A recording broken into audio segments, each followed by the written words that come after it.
강원국의 지금 이 사람.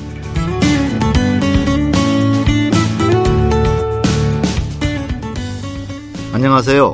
강원국입니다. 어제 그제에 이어 닥터둠 김영익 교수와 말씀 나누겠습니다.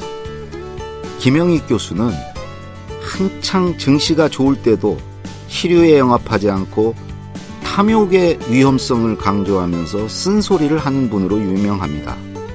그래서 욕도 많이 먹고 악성 댓글에 많이 시달리는데요. 그래도 눈 하나 끔쩍 안 하고 경제 상황을 냉정하게 알리고자 노력하고 있습니다. 한마디로 멘탈갑 원칙주의자인데요. 김영익표 원칙과 기준은 어떻게 만들어졌을까요? 김영익 교수가 내다보는 올해 말 내년 경제 상황은 어떨까요? 지금 자세히 들어보겠습니다.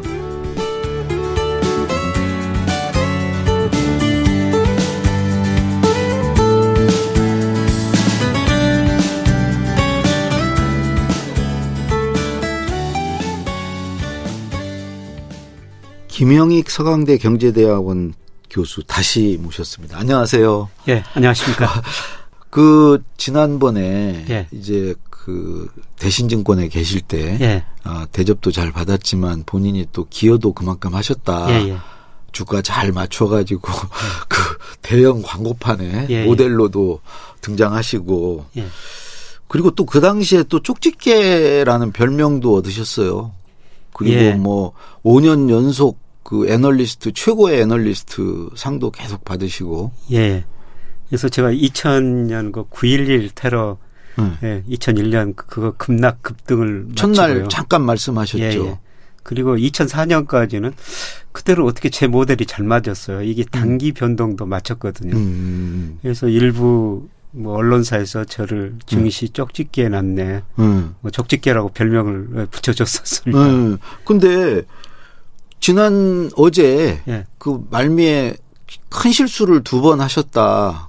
그 얘기 이제 언뜻 하시고 그 얘기 자세히 듣고 싶어서 이제 제가 미뤄뒀는데 그 얘기부터 좀 하시죠. 제가 2006년 말에 이제 회사를 옮겨 2007년부터 새로운 회사에서 일을 했거든요. 그게 하나대투증권인가요? 그 회사에서 연봉을 좀 저를 줬어요. 어제 얘기하셨죠. 그래서 그 연봉을 줬다고 김영익 랩 상품을 사실 그때 당시 금감원에서 개인 이름이 들어가면은 허가가 안 났었거든요. 근데 어떻게 기나지? 그런데 그런 식으로 비슷하게 광고를 해버렸습니다. 그러니까 일종의 김영익을 믿고 투자하라.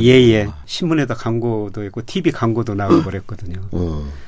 그래서 많은 돈이 들어왔었어요. 부담이 엄청 되셨겠네요. 부담이 엄청 됐죠. 그리고 그 랩 상품을 운영하는 랩 상품 운영부서가 있거든요. 저는 2007년에 굉장히 어둡게 봤었어요. 그런데 그 시기에 또 회사에서 랩 상품을 만들어버린 거예요. 그래서 물론 제가 간접적으로는 관여를 했죠. 그런데 제가 직접 운영은 안 하고요. 그런데 정말 3천억 가까이 된 돈이 그 당시 들어왔어요. 그런데 어떤 한 분이 80억을 맡기셨거든요. 그런데 2008년 8월에 금융위기가 와가지고 제가 예상한 것보다 좀 늦게 왔습니다만 2007년 말부터 주가가 떨어지기 시작하죠. 2008년 8월 달에 급락해 버렸거든요. 그때 어젠가 그제 그거 지표로 좀 예상은 하셨잖아요. 예상을 했었는데요. 그런데 제가 적극적으로 말리지를 못했어요. 회사 영업 차원에서 그걸 하다 보니까.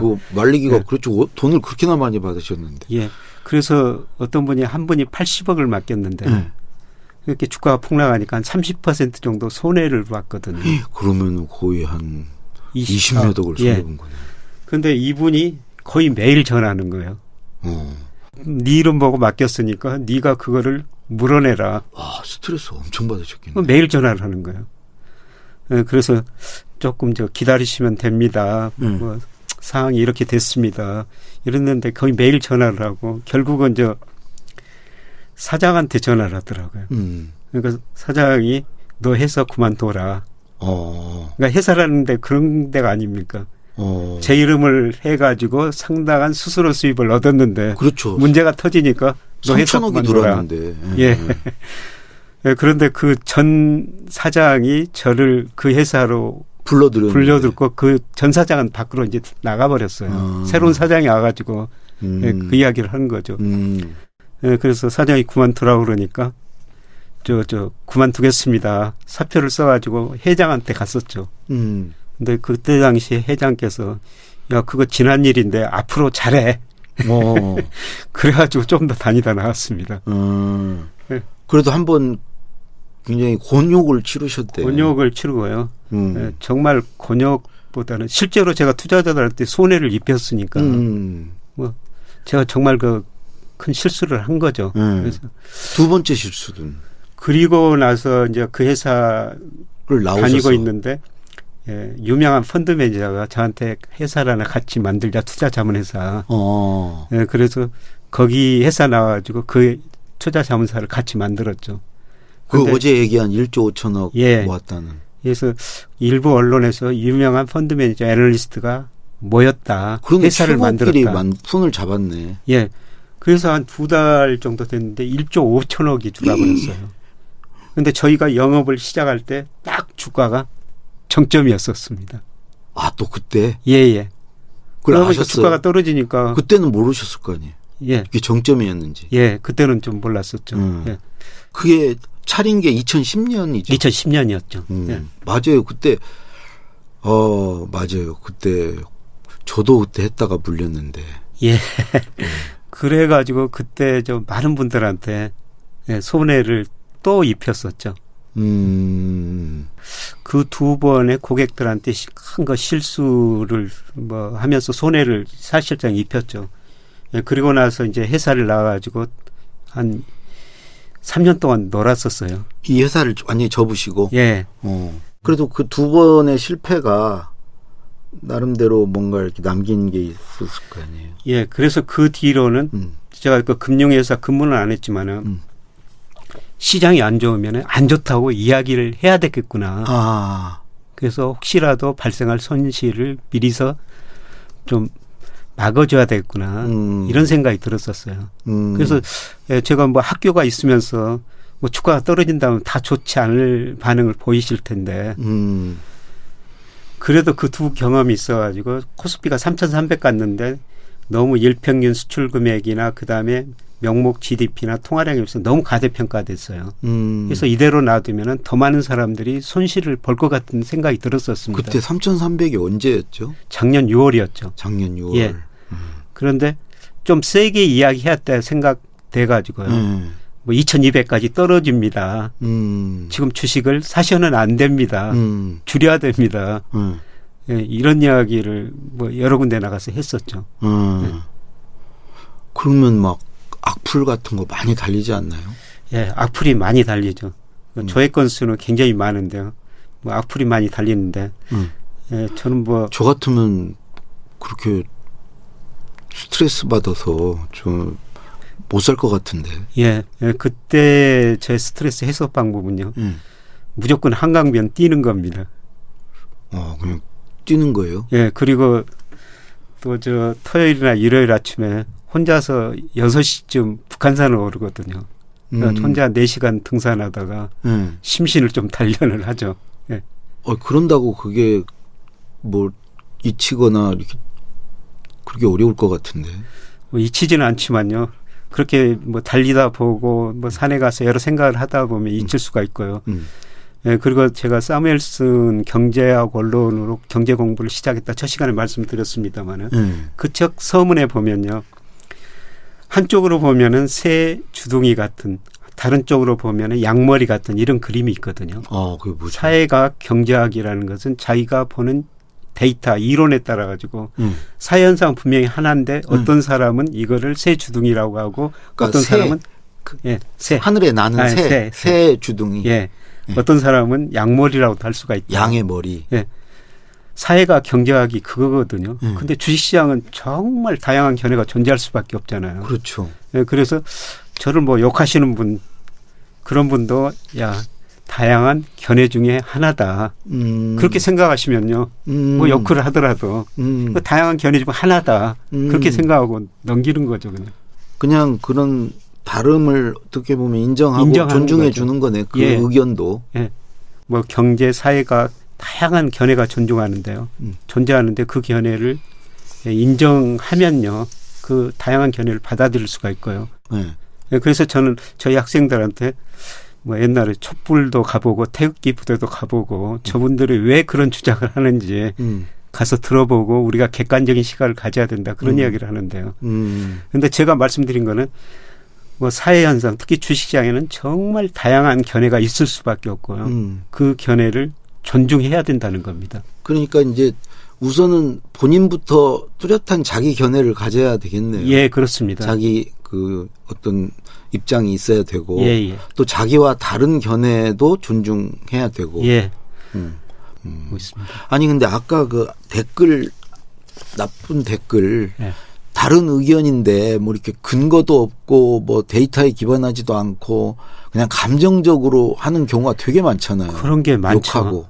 네, 그런 거 많고요. 근데 그런 것까지 어떻게 이게 다른 걸 인정해 준다고 이렇게 받아들이기가 어렵잖아요. 예. 그리고 저를 전혀 모르고 딱 한 번 이야기 듣고 예, 그렇게 감정적으로 댓글을 다신 분이 있거든요. 그 제가 닥터 둠이라고 그 소문이 나가 언론에서 그렇게 표시해가지고 저만 나오면은 닥터 둠이 나왔다. 예를 들어서 오늘 아침에서 하는 거 유명한 유튜브에서 방송이 했는데요. 제가 나온 것 보니까 오늘부터 주가가 오를 거다. 거꾸로 갈 네, 거다. 거꾸로 갈 거다. 이런 댓글이 막 달려요. 그런 댓글 볼 때 좀 마음은 아프죠. 그냥 그런 때 어떻게 견디시나 싶어서요. 그냥 마음 아프고 넘길 수 있는 정도예요. 하도 오래 많이 좀 그런 글을 봐가지고요. 거기가 이제 상처나고 딱지가 네. 붙다가 떨어지고 이게 여러 그렇습니다. 번 하셨구나. 야, 저렇게 보시는 분도 있구나. 그냥 넘기자. 네, 이렇게 조금 무감각이었습니다. 정말 그래요? 정말 무감각. 한 채 하시는 거예요. 진짜 무감각 하시는. 아니, 마음은 아프기는 아프죠. 네, 그런데 네, 저렇게 보시는 분도 있겠구나. 네, 그냥 넘기자. 그렇게 넘어가고 있습니다. 자, 그러면 이제 진짜 궁금한 거 이제 좀 여쭤볼게요. 지금 이제 실제로 경제가 안 좋잖아요. 예, 예. 경기도 안 좋고 예, 그냥 물가도 오르고 여러 가지 금리도 오르고 안 좋은데 앞으로 그 경기 전망을 어떻게 보십니까? 저는 내년 경제가 상당히 좀 어려울 거라 보고 있습니다. 왜냐하면 그 2008년 미국에서 금융위기가 왔고 2020년 코로나19로 세계 경제가 침체에 빠졌는데요. 두 번의 위기를 빨리 극복했어요. 그런데 그 위기 극복 과정에서 정부가 돈을 많이 써가지고 정부가 부실해졌고요. 중앙은행이 금리 0%까지 내리다 보니까 가계 기업 부채가 많이 늘어났거든요. 그렇죠. 전 세계 경제가 부채에서 성장했다는 거죠. 그런데 제가 과거 역사를 보니까 과거에는 부분적인 부채 위기였어요. 예를 들어서 우리나라 97년 외환위기는 기업 부채 위기였었죠. 그렇죠. 네, 그다음에 그리스 정부 부채 위기, 남미 정부 부채 위기. 그런데 이번에는 전 세계 모든 국가, 모든 경제 주체가 다 부실해져 버렸어요. 가계 부채도 심각하고. 예. 그리고 이번 2020년 코로나 위기를 겪으면서 특히 미국이 엄청난 돈을 풀어버렸어요. 그렇게 돈을 풀다 보니까 채권 시장에서 거품이 발생했죠. 주시장에서 거품이 발생했죠. 부동산에서 거품이 발생했어요. 그럼 꺼져야 되니까. 네, 지금 채권 시장에서 꺼졌고요. 지금 주식 시장에서 꺼지고 있는 과정이죠. 아직 끝이 아닌 것 같습니다. 그러면 예. 뭐 미국이나 저건 관심 없고 우리나라가 이제 관심인데 예. 아까 이제 내년에 더 나빠질 거라고 했는데요. 예. 그 얼마만큼 나빠지고 그 다시 이렇게 반등하는 때는 시점은 내년 언제로 봐야 됩니까? 저는 언제까지 참으면 됩니까? 저는 내년 상반기까지 참으면 되리라고 보고 있거든요. 물론 그럼 그 하반기부터는 다시 좋아져요. 좋아지긴 하는데 뭐 3,300이 지난번 고점이었었는데 코스피가 그걸 넘어서기까지는 한 2년 정도는 걸려야 될 것 같습니다. 또 주식 시장이 또 그래요? 예. 예, 지금은 아직은 바닥이 아닌 것 같고요. 조금 더 떨어질 여지가 있어 보입니다. 내년 상반기에. 예. 더 떨어진다? 예. 그러면 그때 사면 되겠네. 그때 사면 되죠. 지금 우리 주가가 뭐 여러 가지 경제 변수에 이제 저평가 영역에 들어섰거든요. 예, 지금은 뭐 올해 팔면 안 되겠네, 지금은. 주식을 그냥 떨어질 때마다 사서 보유하셔야 지금 되죠. 팔았다가 내년 상반기 때 더 떨어지면 사면 되겠네. 그거는 쉽지 않습니다. 그렇게 하면 안 돼요. 이렇게 내년 상반기에 떨어지면요. 무섭거든요. 무서워가지고 사람들이 주식을 못 삽니다. 지금 딱 마음을 그대로 갖고 있으면 되죠. 그대로 가지고 있으면 되는데요. 또 떨어지면 막상 그때 되면 더 떨어질 것 같거든요. 주식을 가지고 있으면은 우리가 발을 물에 담그고 있어야지 이 물이 얼마나 차가운지 느낄 수가 있거든요. 주식 안 가지고 있으면은. 저도 뭐 충분히 담그고 있습니다, 지금. 그러면 어쨌든, 그러니까 내년 상반기까지는 딱 안전벨트 졸라 매고 있어야 되겠네. 예, 저는 그렇게 생각하고 있습니다. 물론 제 전망이 틀릴 수가 있는데요. 뭐 내년 상반기에는 제가 보기에는 여러 지표로 상당히 어려운 시기가 한번 올 것 같고요. 특히 우리 주가보다도 미국 주가가 더 많이 떨어질 것 같습니다. 요즘 미국에 투자하시는 분들도 많은데 예. 그분들이 더 힘드실 수 있겠네. 그렇죠. 우리 주가는 작년 하반기부터 떨어져 가지고요. 이미 그 저평가 영역에 들어섰는데 미국 주가는 제가 계산해 보니까 아직도 고평가 영역이거든요. 그래서 특히 미국 주식 투자하신 분들은 조금 더 리스크 관리를 하셔야 될 것 같고요. 그다음에 주식보다도 우리 가계 자산 중에서 73%가 부동산이 73%예요. 그런데 지금 집값이 꺾이기 시작했거든요. 이게 한번 꺾이면요. 이 추세라는 거는 상당히 오래 가거든요. 그럼 이건 언제까지 계속 빠지는 거예요? 저는 최소한 3년이라고 보고 있거든요. 부동산 가격이? 예. 전 세계 부동산이 이제 거품이 붕괴되는 초기라고 보시면 될 것 같습니다. 이건 한 3년 간다? 예. 부동산은? 예. 그럼 몇 %까지 빠지는 거예요? 지금 뭐 시작을 100이라고 보면 얼마나 빠지는 거예요, 부동산? 저는 뭐 지역에 따라 가지고 차이가 있습니다만은 제가 전국 집값을 평가해 보니까 물가, 뭐 소득, 뭐 렌트 이런 것을 평가해 보니까 30%에서 40%까지 가대평가됐거든요. 그런데 지금 일부 뭐 지역별로 차이가 있습니다만 일부 지역에서 뭐 30% 떨어진 지역도 나오고 있거든요. 예. 그리고요, 지금 이제 금리가 계속 이제 오르니까 우리 이제 가계부채 많잖아요. 예. 돈 빌린 사람들이 이제 부담이 그만큼 크잖아요. 그렇죠. 금리는 앞으로 어떻게 되나요? 우선 금리는 저는 내년에는 떨어질 거라고 보고 있어요. 그건 떨어져요? 예. 다행히? 왜냐하면 금리를 결정하는 가장 중요한 요소가 경제 성장률이거든요. 저는 우리 경제도 내년 상반기에 마이너스 성장하리라고 보고 있어요. 마이너스로 가요? 예. 그래서 내년부터는 저는 금리가 많이 떨어지리라 보고 있거든요. 그런데 문제는 이제 금리가 떨어지면은 주가나 집값이 오르느냐. 금리가 떨어지면 다시 집값이 오른다고 할 텐데요. 그렇잖아요. 주식시장도 금리가 떨어지면 반기잖아요. 약간 오르긴 할 텐데 집값이나 주식을 결정하는 더 중요한 요소가 경기거든요. 자산가를 결정하는 가장 중요한 요소가 경기하고 경제성장률. 예. 근데 금리는 떨어지지만은 금리가 떨어진다는 건 내년에 경제가 아주 나빠진다는 겁니다. 그러니까 그래봤자 주식이나 부동산 안 오른다. 금리 떨어져도. 예. 경기가 더 안 주식은 이미 많이 떨어졌어요. 이미 저평가 영역에 들어섰으니까 좀 떨어지지만 좀 반등할 수가 있는데 부동산 가격은 이제 떨어지기 시작했으니까. 예, 그리고 이 자산 가격이라는 게 연착륙이라는 게 없거든요. 오를 때는 펀더멘털 가대평가예요. 근데 떨어질 때는 그것도 과대평가네요. 가소평가예요. 그러니까 과소평가. 예. 자, 그럼 금리는 떨어지고 주식시장은 좀 더 떨어질 여지는 있지만 다시 오를 거고 부동산은 상당 기간 안 좋을 거고 그러면 이제 투자하는 입장에서는 금리가 이제 떨어지면은 지금은 금리가 또 올 것 같으면 저축하고 싶거든요. 은행에 그냥 맡겨놓고 싶은데 그렇게 떨어지면 또 이제 그것도 매력이 없네. 지금 은행 예금 금리가 많이 올라가지고 은행 예금 드셔도 돼요. 그런데 저는 은행 예금 하시기보다는 차라리 채권을 사시는 게 더 낫다고 생각하거든요. 은행 예금이라는 것은 2년짜리 정기적금을 들었다면은 2년 지나야지 약정한 이자를 우리가 받을 수가 있거든요. 그렇죠. 그 이전에 찾으면 그 이자 못 받아요. 못 받죠. 그런데 채권이라는 거는 언제든지 예를 들어서 금리가 떨어지면 채권 가격이 오르니까. 그 당시에 채권 수익률 가지고 받는구나. 예, 팔 수도 가격. 있거든요. 그 당시 채권 금리 가지고. 그래가지고 주가가 많이 떨어지면 그 채권 팔고 주식 사시면 됩니다. 근데 이제 막상 우리가 이제 투자하는 입장에서 아까도 그러셨죠. 떨어질 땐 더 떨어질 것 같고 오를 때는 더 오른 것 같고 이게 그 탐욕과 공포 이런 거 얘기하잖아요. 주식시장에서. 예, 그렇습니다. 요거 다루는 거, 이 마인드 컨트롤 이게 중요한 것 같던데 저는 그게 안 되거든요. 예, 저는 제 예상 모델 데이터가 있거든요. 그 데이터 보고 그냥 거기에 따라서 합니다. 기계적으로? 예. 그래서 뭐 다 올랐을 때 저는 그 데이터가 나쁘게 나오면 그 데이터 보고 나쁘다고 이야기를 하기 때문에요. 그러니까 자기 나름대로 일정한 기준이 있으면은 시류에 흔들리지 않고요. 예, 저는 사실 제가 이런 말씀을 드리면서도 제 말도 믿지 마세요. 잘하는 것만 투자하세요. 잘 아는 거. 예, 잘하는 거 투자하면요 시류에 안 흔들립니다. 근데 잘하는 걸 알려면은 그만큼 또 공부를 해야죠. 그쪽에 전문가가 되셔야 되죠. 근데 정말 자기가 잘 아는 것만 투자하셔야 돼요. 잘 아는 거. 근데 아는 게 없는데.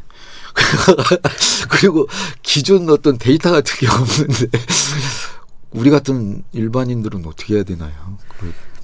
어떻게 해야 돼요? 저 부자 옆에 있으면 부자가 되거든요. 그래서 잘 아는 사람 옆에서 좀 빌붙으면 돼요. 예, 좀 예, 그 적어봐도 되잖아요. 김영익의 그 지표 어제 말씀하신 예. 책. 뭐 그것도 하나 참조를 하시고. 그 뭐죠? 다시 한번. 경제지표 정독법인데요. 경제지표 정독법. 그걸 경제지표 보고 특히 경제지표 중에서 선행지수 순환변동치 하나만 보시면 되거든요. 선행지수 순환변동치. 변동치? 예, 그게 통계청에서 매월 말에 한 번씩 발표하는. 그래요? 예. 이게 앞으로 경기를 예측해 주는 지표거든요. 근데 이게 꺾이면은 주가도 안 된다. 그러면 잠깐만, 그 중요한 얘기인데 선행지표 순환 변동치. 변동치? 예. 그거 하나만 보면 돼요? 하나만 보시면요. 그게 이제 올라가면은 앞으로 경기가 돼요? 좋아진다. 주식 사셔도 되고요. 그게 떨어지면은 야, 주식 비중 줄여야 되겠다. 좀 쉬어야 되겠다. 그 통계청 어디 가서 보면 돼요? 통계청 사이트 들어가면 매월 말에 산업활동 동향이라는 보고서가 나오거든요. 이 보고서가 통계까지 한 100페이지 정도 가까이 돼요. 근데 딱 그 수치만 보면 돼요. 예, 다른 거 다 넘겨버리시고요. 선행지수 순환변동치가 마지막 부분에 나오거든요. 예, 그런데 이제 문제는 이 선행지수 순환변동치가 처음에 그 얘기를 하셨어야지. 다 물어볼 필요가 없었구만. 그거 하나만 보면 돼요. 예, 지난달 거를 이달에 발표해요. 그러니까 조금 늦게 할 수가 있는데요. 시차가 있기는 있는데 예, 그런데 우리가 그 주식 같은 거를 발목에서 사고 목에서 팔라고 그러지 않습니까? 맞아요. 사실 우리가 발바닥에서 살 수 있고 머리에서 팔 수는 없어요. 제일 좋죠, 그게. 예. 그 지표를 보시면은 좀 지난달 거 발표하니까 우리가 목에서 주식 팔고 발목에서 주식을 살 수가 있다는 겁니다. 예.